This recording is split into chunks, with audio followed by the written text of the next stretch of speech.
Televiziya bir məktəb, Azərbaycan dilisi o məktəbin ən əsas fənlərindən biridir. Bugün bu fənni tədris edən müəllimlərdən biri ilə söhbət edəcəyik. Salam, hər vaxtınız xeyir olsun, hörmətli tamaşaçılar. Mediada Azərbaycan dili təlimləri çərçivəsində Azərbaycan dilinin rolunu müzakirə edəcəyik. Həmsöhbətimiz Bakı Dövlət Universitetinin Azərbaycan Dilçiliyi kafedrasının baş müəllimi Təranə İsmayıldır. Xoş gördük Təranə xanım. Salam, hər vaxt. Təliminiz necə keçdi? Ümumiyyətlə, təlimdə səsləndirilən problemlər real media mühitində nə dərəcədə reallaşdırılır? Əslində, təlimlərimiz interaktiv və praktik yönümlü keçdi və nəzərə alsaq ki, daha çox bugün diqqətimiz tələffüz normalarına yönəlmişdi. Bu mənada jurnalistlərimizin, ümumiyyətlə media nümayəndələrimizin yazı və tələffüz qaydaları ilə bağlı müzakirələr elədik və bugünkü günümüzdə bəzi hallarda dialekt yönümlü bəzi sözlər, o cümlədən nitqdə rast gəlinən sözlərin vurğusunda edilən səhvlər, yəni bu cür sözlərlə bağlı geniş müzakirə etdik və nəticə olaraq bu məqama gəldik ki, bu təlimlər necə deyərlər, diaqnostik formada olmalıdır. Yəni, tez-tez təbii ki, jurnalistlər iş həyatında bunu təkrarlamalıdırlar və bizim maarifləndirməyimiz, media mühitini maarifləndirməyimiz və alternativ variantları təklif eləməyimiz lazımdır. Çünki jurnalistlər tez-tez bugün o məsələyə toxundular ki, bəs bu qüsurdursa, xətadırsa, bəs bu necə olmalıdır? Və yaxud da müzakirələr zamanı məlum oldu ki, əslində orfoepiya qaydalarının olmasını, onların maarifləndirilməsi çox zəifdir jurnalistlər arasında. Bunun da bəzi səbəblərini aydınlaşdırdıq. Təbii ki, redaksiyaların özündə də bir balaca maarifləndirməyə, necə deyim, diqqət, nəzarət azdır, məlum oldu ki. Məsələn, çox jurnalistlərimiz qeyd elədilər ki, orfoepiya qaydalarını hardan öyrənmək olar? Halbuki bununla bağlı Dilçilik İnstitutunun lüğətləri var. Ancaq məlumatsızlıqdan və bu sahədəki, yəni orfoepiya ilə bağlı olan bilgilərin az olması ilə bağlı daha çox diqqət çəkən suallar, sorular oldu. Və nəhayətdə belə başa düşüldü ki, bizim bugünkü mediamızın nümayəndələri arasında təbii ki, başqa ixtisaslardan gələnlər də var son tendensiyalarla bağlı. Bu, əslində, çox maraqlı bir məqamdır. Ancaq orfoepiya sahəsində, yaxud da ki, orfoqrafiya sahəsində bilgilərin az olması, yəni ali təhsilli insanların hamısına lazımdır. Və məlum oldu ki, bugün bir daha bu məqam, məsələn, jurnalistlər tərəfindən, necə deyirlər, dəfələrlə soruşuldu ki, bizim bu qədər, deyək ki, səmimi söhbət dedikləri, yaxud fikir dedikləri həmin məqamlar doğrudanmı auditoriya tərəfindən bu qədər sorğulanır? Bugün cəmiyyətin bu qədər onların nitqinə maraqlı olması müəyyən mənada, bəli, jurnalistlərimizin çiyinlərinə böyük məsuliyyət qoyur.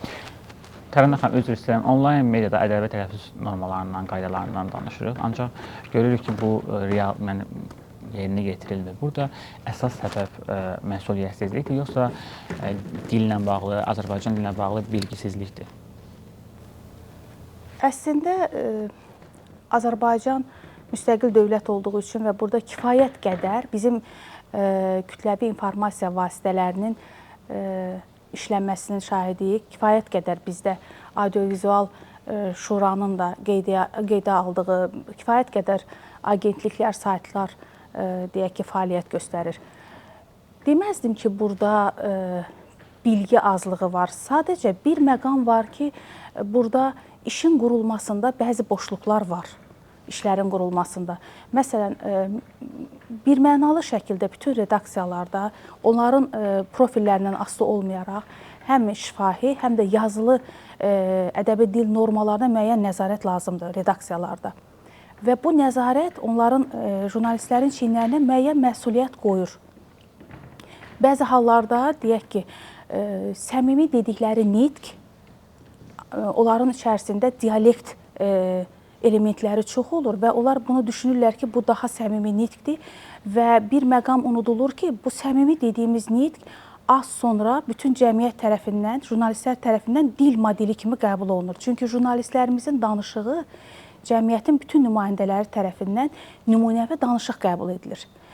Və jurnalistlərimiz bəzi halda həmin o danışıqlarında etdikləri xətaları, dil qüsurlarını, normadan kənar vəziyyətləri özləri də bilmirlər. Bəzən biz onlara hansısa qaydanı yadına salanda, xatırladanda onlar çox təəccüblənirlər. Və buradan belə çıxır ki, bəzilərinin təbii ki, qaydaların bəzisindən xəbərləri yoxdur. Mütəmadi olaraq redaksiyalar və bu təlimlər onlara mən düşünürəm ki, yardım edəcək ki, onlar yəni qaydalarla bağlı, ədəbi dilin qaydaları ilə bağlı məlumatlandırılsınlar. Tarana xanım, bəzən efirlərə dialekt və şivələrin daşınmasını səmimilik kimi qəbul edirlər. Ancaq bu Azərbaycan ədəbi dilinin aşınmasına gətirib çıxarmırmı? Əslində, deyim ki, aşınma qədər belə bir təhlükə yoxdur. Baxmayaraq ki, bəli, son dövrlərdəki bu jurnalistlərin və dil sahəsindəki digər insanların, üzdə olan insanların ki, dili daha çox onlar yayırlar, onların şəxsində biz daha çox eşidirik. Bu mənada biraz narahatlıq var əslində. Ancaq təkcə deyim ki, bu bizim dilimizdə baş verir, xeyr. Bütün dünyadakı dillərdə təxminən bugün dediyiniz həmin məqam var. Yəni, biraz daha dilə səmimi yöndən yanaşmaq, biraz danışıq dilinə, üslubuna yaxınlaşma var. Ancaq bir məqam yaddan çıxır ki, dildəki səmimi dediyimiz həmin o məqamlar ya elementlər, o demək deyil ki, dialekt yönümlü elementlər gəlməlidir ədəbi dilə. Yəni, bir mənalı şəkildə aparıcılar, ya saytlar, ya agentliklər həmin dil materiallarında bir mənalı şəkildə dilin ədəbi normalarını qorumalıdırlar. Və desək ki, bu çox təhlükəlidir, biz dilimizi itirəcəyik, bundan narahat olmaq lazım deyil. Azərbaycan dilinin doğrudan da o qədər zəngin bir bazası var ki, zaman-zaman bunu yeniləmək, dəyişmək, bu ancaq dilin xeyrinədir. Çünki tez-tez biz deyirik ki, dil canlı orqanizmdir. Təbii ki, orada bu danışıqlar, bu dəyişikliklər mümkün də olsun. Ancaq narahat olmağa dəymir məncə ki, bu tamamilə biz aşınmaya məruz qalacağıq. Və görürsünüzmü, bu zaman-zaman bax bu təlimlər, bu edilən dilin saflığı ilə bağlı edilən bax bu yaxşı mənadakı təlatümlər, hərəkatlar təbii ki, dilə dəstək olur və yenidən hamı diqqətini dilin saflığına yönəldir. Ümumiyyətlə, jurnalistin fonetik səslə bağlı olan bilgisi çox vacibdir. Çünki danışıq birmənalı şəkildə səslər üzərində qurulur. Və bu səslərlə bağlı həm texniki, həm metodiki bacarıqları jurnalistlərimizin çox zəifdir. Çox diqqətlə baxsaq, onların demək olar ki, etdikləri qüsurların çoxusu, bir xeylisi elə səslə bağlı məsələlərdir. Tərənə xanım, bir çox media qurumlarında, redaksiyalarda dil və üsluba nəzarət edilən mütəxəssislərin filoloji təhsili yoxdur. Bu nədən qaynaqlanır? Ümumiyyətlə, media qurumları dilçi mütəxəssisləri istəmir, yoxsa burada nədir problem? Təbii ki, bir sıra sahələrdə olan dəyişikliklər media sahəsinə də təsirsiz qalmayıb. Bu mənada ki, əvvəllər bütün redaksiyalarda redaktor köməkçiləri olurdu. Hətta yəni, onlar da baxırdı yazıya, korrektorlar olurdu. Ancaq bugün redaksiyalar maliyyə məsələləri ilə bağlı demək olar ki, çoxlarının, yəni çox redaksiyalarda, saytlarda, agentliklərdə korrektorlar yoxdur, demək olar ki, yoxdur. Yaxud da həmin materiallara baxan mütəxəssislər dediyiniz kimi jurnalist yaxud da ki, filoloji, yəni ali təhsilləri bu profil üzrə deyil. Ancaq onların böyük həvəsi var, iş qabiliyyətləri var. Sadəcə, yəni onların baza təhsilləri imkan vermir ki, bax bu məsələlərə onlar diqqət ayırsınlar. Bu da zaman-zaman öz işini görür. Yəni artıq bir qəribə məqam budur ki, məsələn, böyük saytların yaxud da agentliklərin yaydığı xəbərlərdə buraxılan bu səhvlər az sonra, yəni onlar xəbər istehsalçılarıdır. Həmin xəbərlər yayılır digər, bütün kiçik mətbuat, deyək ki, orqanlarına. Və bu bir səhvi demək olar ki, eyni vaxtda xeyli sayt və agentlik etmiş olur.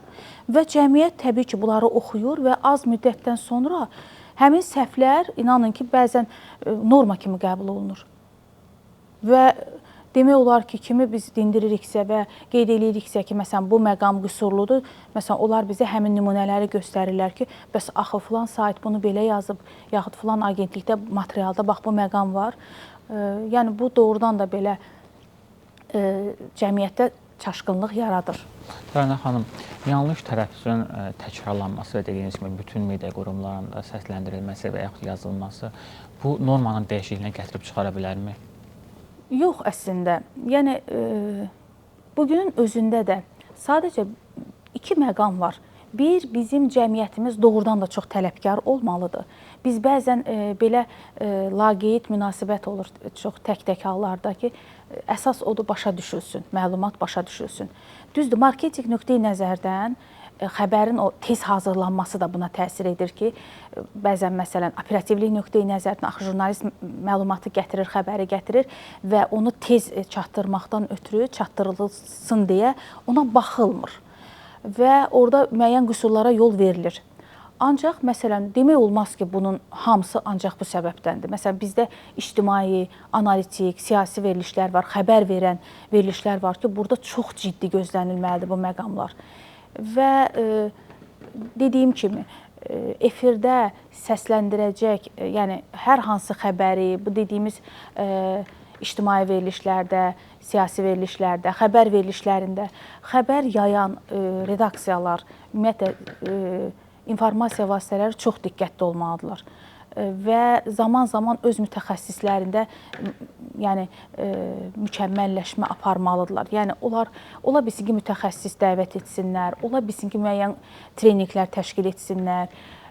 Yəni, bunları aradan götürmək olmuradlı bir şey yoxdur. Və ikinci bir tərəfdən də həmin, deyək ki, bizim jurnalistlərin arasında olan həmin yoldaşlar ki, deyək, arxeipik qaydaları bilmirlər. Təbii ki, onlar məsuliyyət daşıyırlar cəmiyyət qarşısında. Çünki onlar simadılar, cəmiyyətə çıxan simadılar.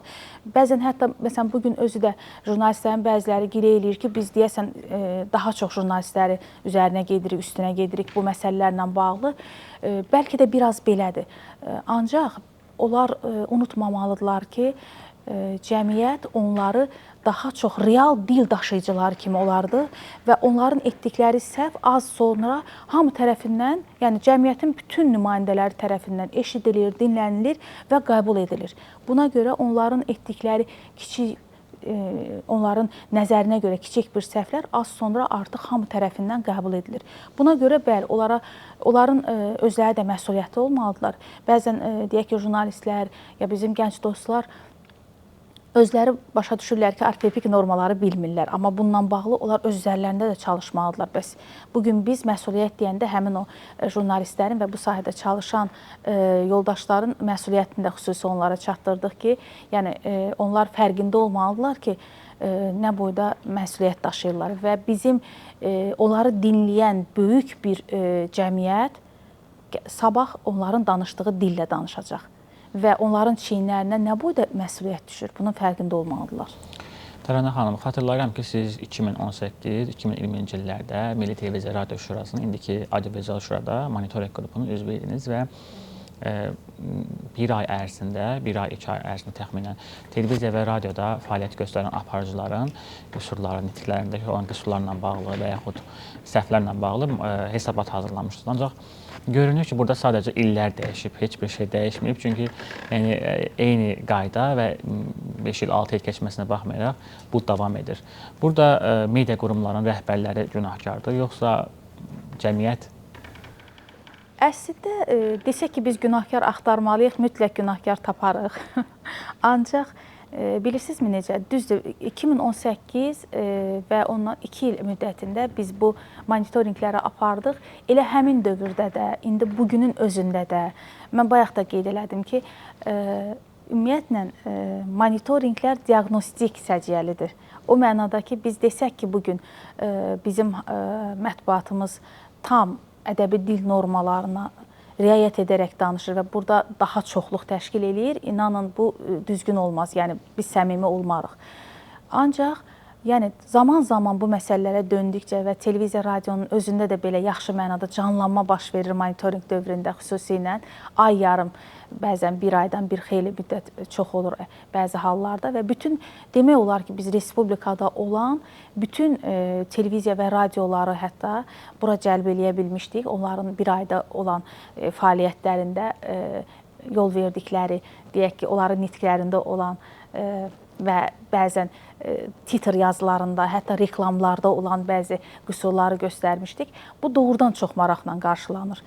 Düzdür, həmin illərdən sonra da bu monitorinqlər keçirildi və bu monitorinqlər yaxşı mənada bir redaksiyalarda bir canlanma yaradır və onlar işlərinə bir də yəni deyilən məsələlərə xeyli dərəcədə diqqətlə yanaşırlar. Qaldı televiziyaların rəhbərləri yaxud bu işlərə nəzarət edən qurumlara gəldikdə, desək ki, bu bir gündə düzələn işdir və yaxud da ki, bu başqa ölkələrdə belə deyil. Bütün yəni ölkələrdə informasiya verən qurumların deyək ki, kadrlarının arasında bütün ali təhsilli insanların olması mümkündür. Əslində bu daha maraqlıdır. Hər bir sahədən orada insanın olması dünya görüşü nöqteyi nəzərdən, verilən məlumatın çalarlığı nöqteyi nəzərdən çox gözəldir. Ancaq yenə dediyim kimi mütləq orada bu məsuliyyət unudulmamalıdır ki, əgər mən bu ölkəyə informasiya verirəmsə, mənim danışığım bu qədər diqqətlədirsə, həmin mütəxəssislər, həmin deyək ki, qurumdakı rəhbərlər işə götürdükləri, işə aldıqları gənclərin deyək ki, tələffüzünə, onların yazı mədəniyyətinə çox diqqətli olmalıdırlar. Təbii ki, öz növbəsində həmin bizim o gənclərimiz də, bu sahəyə gələn, yəni jurnalistlərimiz də öz növbəsində çalışmalıdırlar ki, yəni qüsursuz biz demirik ki, yəni iş olan yerdə bəzən özləri də bugün danışırdı ki, iş olan yerdə mümkündür bəzən qüsurun olması. Təbii ki, mümkündür, ancaq bunun da bir qədər həddi var. Yəni biz gözləməliyik ki, bu yəni zaman-zaman heç olmasa bu məsələyə qayıdaq. O mənada ki, biz öz dilimizi qorumasaq bugün, bizdən sonraki nəsil ədəbi dil normalarını kimdən öyrənəcək, kimdən eşidəcək? Və yaxud da ki, bugün deyək ki, jurnalistlərdən başqa və yaxud da ki, jurnalistlərin elə özləri işlədikləri qurumdan əlavə bəzən onlar bloqlar açırlar. Bunlara da diqqətli olmaq lazımdır. Yəni, artıq danışıq ictimailəşirsə, yəni ictimai budur ki, hamı qulaq asırsa ən azı bu danışığa. Yəni bir xeyli auditoriya qulaq asırsa, bəli, həmin insan məsuliyyət daşıyır. Bir mənalı şəkildə o, Azərbaycan dilinin ədəbi dilində danışmalıdır. Tarana xanım, sonda belə bir sual vermək istərdim. Cənab Prezident Azərbaycan Milli Elmlər Akademiyasının 80 illik yubileyində və yerli televiziya kanalları müsahibəsində Azərbaycan dilinin saflığının qorunmasının vacibliyini vurğuladı. Siz bir filolog kimi bizi izləyən jurnalistlərə sonda nə demək istəyirsiniz, nə məsləhət görmək istəyirsiniz?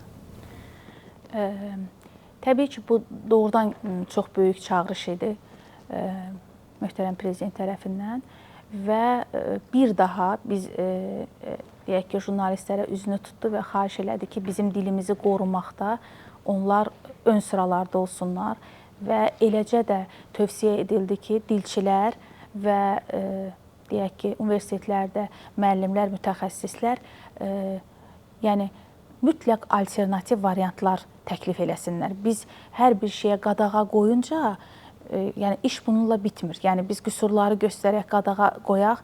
Təbii ki, bu işin yəni uğurlu olması deyil. Mütləqdir ki, biz alternativ variantlar göstərməliyik. Və bu variantları göstərdikdə, yaxud da məsələn terminlər, xarici kəlmələr bizə başqa dildən keçən terminləri mütləq əvəz edə bilən öz dilimizdəki maraqlı sözləri göstərməliyik. Təbii ki, bu yönümdə alimlər də ola bilər, elə sıravi xalq nümayəndələri də olar. Bizim xalqımız çox kreativ xalqdır. Doğrudan da onların bəzən təklif elədikləri maraqlı sözlər olur ki, bunları da dilə gətirmək olar, müəyyən düzəlişlər etməklə və bugünkü gəncliyə çox açıq bir yaxşı mənada mesaj göndərir bizim bax bu treninqlər, ki, gənc nəslimiz dili sizdən öyrənir, jurnalistlərimizə deyirik, üz tuturuq jurnalistlərimizə, dili sizdən öyrənirlər. Buna görə dürüst, yəni səlis, daha doğrusu səlis və ədəbi dil normalarına riayət edərək danışıb yazmağımız lazımdır ki, sabahki bizim cəmiyyətimiz bugünkü həmin o bizim o jurnalistlərimizin danışdığı nitqlərdən və onların yazılarından təbii ki, doğacaq bizim növbəti jurnalist nəslimizin bu sahəyə gələnlərin fikirləri, danışıqları. Ona görə mən çox arzu edərdim ki, bugünkü treninqlər və yaxud da ki, bugünkü jurnalistlərin işləri və onların məsuliyyətləri onlara, yəni bir də onu deməyə bizim üzümüzü tuturuq həmin jurnalistlərə ki, siz fərqində olun ki, bugün sizin çiyinlərinizdə hansı böyük bir məsuliyyət var və bu məsuliyyəti daşımaqda biz onların hamısına minnətdarıq bir tərəfdən də, çünki bu özü də çox asan iş deyil həqiqətən də və təbii ki, bu işdə onlara uğurlar arzu edirik. Təşəkkür edirəm Trayna xanım, çox xoş söhbət oldu. Belə, əziz tamaşaçılar, ümid edirəm söhbətimiz həm jurnalistlər, həm də dilimizi sevən hər kəs üçün faydalı oldu.